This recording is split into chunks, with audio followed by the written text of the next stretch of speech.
अस्सलाम वालेकुम दोस्तों, कैसे हैं सब। उम्मीद है सब खैरियत से होंगे। तो दोस्तों, कभी एक ऐसा दौर था जब दुनिया के ख़जाने एक ही सरजमीन के कदमों में बिछे थे, जहां बादशाह, ताजर और फ़लसफ़ी दूर दराज मुल्कों से सिर्फ़ एक चीज़ के लिए आते थे, हिंदुस्तान की दौलत। ये वो ज़माना था जब यूरोप भूख और बीमारियों में मुब्तला था और हिंदुस्तान के बाज़ारों में हीरे जवाहरात आम थे। ये वो ज़मीन थी जिसे दुनिया गोल्डन बर्ड, सोने की चिड़िया कहकर पुकारते थे।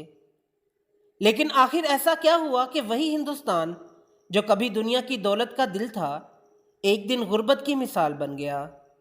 यह है वो दास्तान जब हिंदुस्तान दुनिया की सबसे अमीर कौम था। जानने के लिए वीडियो को एंड तक देखें और जिन्होंने मेरा चैनल सब्सक्राइब नहीं किया वो ज़रूर करें, ताकि इसी तरह हिस्ट्री से मुतल्लिक आपके नॉलेज में इजाफा होता रहे। तो चलिए दोस्तों, वीडियो शुरू करते हैं।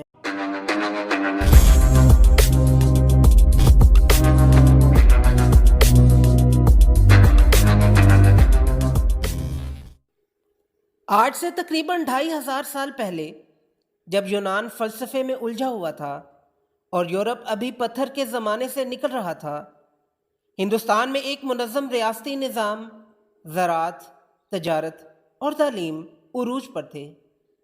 मौर्य सल्तनत के दौर में चाणक्य ने अर्थशास्त्र लिखी, जो दुनिया की पहली मुआशी और सियासी किताबों में से एक थी। ये किताब आज भी हार्वर्ड और ऑक्सफोर्ड यूनिवर्सिटियों में बतौर रेफरेंस पढ़ी जाती है। फिर आया गुप्ता दौर, जिसे मौरखीन golden age of India, Hindustan का सुनहरी दौर कहते हैं। उस ज़माने में साइंस, रियाजी, फ़न तमीर और फ़लसफ़ा ने जो तरक्की की, इसकी मिसाल दुनिया में कहीं नहीं मिलती। यूनानी मौरख मेगास्थनीज लिखता है, हिंदुस्तान एक ऐसा मुल्क है जहां इंसाफ हर दरवाजे पर दस्तक देता है और दौलत हर घर में बहती है। हिंदुस्तान का जीडीपी तकरीबन 2000 साल तक पूरी दुनिया में सबसे ज़्यादा रहा। एंगस मेडिसन के मुताबिक साल 1700 ईस्वी में हिंदुस्तान दुनिया की कुल दौलत का 24.4% पैदा कर रहा था। तसव्वुर करें, उस वक्त बरतानिया की मईशत महज 2% थी, यानी दुनिया के हर 4 सोने की सिक्कों में से एक हिंदुस्तान के पास था। मसाले, रेशम, कपड़ा, जवाहरात, हाथी दांत, चावल, चाय, ये सब हिंदुस्तान के सबसे कीमती बरामद खजाने थे। रोमन मौरख प्लेनी द एल्डर लिखता है, हिंदुस्तान हमारी दौलत को चूस रहा है। हर साल सोना और चांदी वहां बह जाते हैं और बदले में हम खुशबू, कपड़ा और मसाले लाते हैं। रोम की औरतें हिंदुस्तानी जेवरात पहनती थीं और मिस्र के बाजारों में हिंदुस्तानी कपड़ा बिकता था। यह वो दौर था जब Hindustan the trade hub of the world, दुनिया का तजारती मरकज बन चुका था। अगर दौलत जिस्म है तो हुनर उसकी रूह है, और हिंदुस्तान का हुनर लाजवाब था।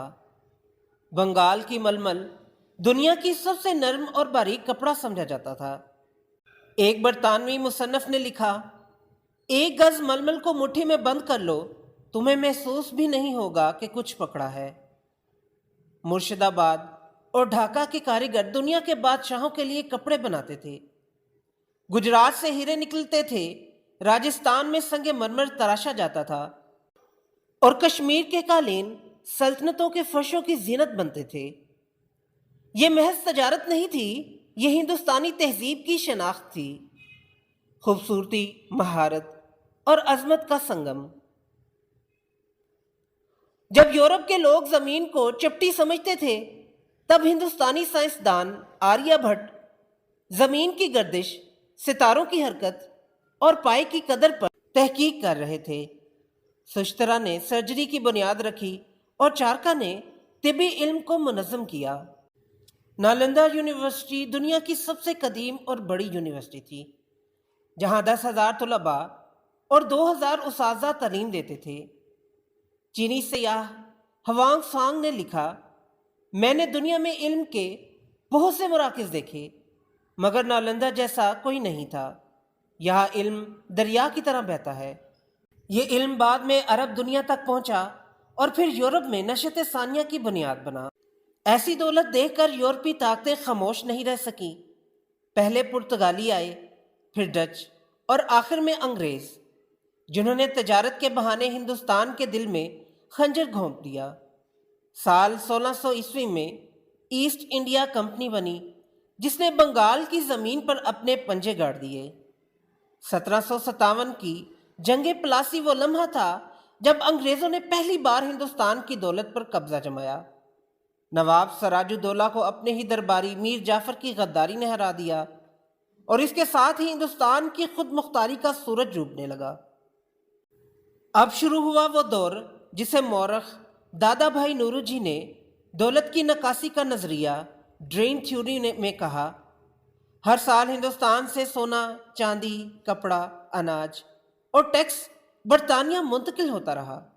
अंग्रेज़ों ने सनतें बंद की, कारीगरों को बेरोजगार किया और मुल्क को खाम माल के गोदाम में बदल दिया। 1770 में बंगाल का कहत आया, 1 करोड़ लोग भूख से मर गए, जबकि अंग्रेज़ों के गोदामों में अनाज भरा हुआ था। मौरख विलियम ड्यूरेंट लिखता है, हिंदुस्तान पर बरतानवी कब्जा इंसानी तारीख का सबसे बड़ा जुर्म था और यूं दुनिया की सबसे अमीर कौम चंद दहाइयों में गरीब, मोहताज और गुलाम बन गई। 1857 की जंगे आज़ादी ने उम्मीद की चिंगारी जलाई, लेकिन जख्म बहुत गहरे थे।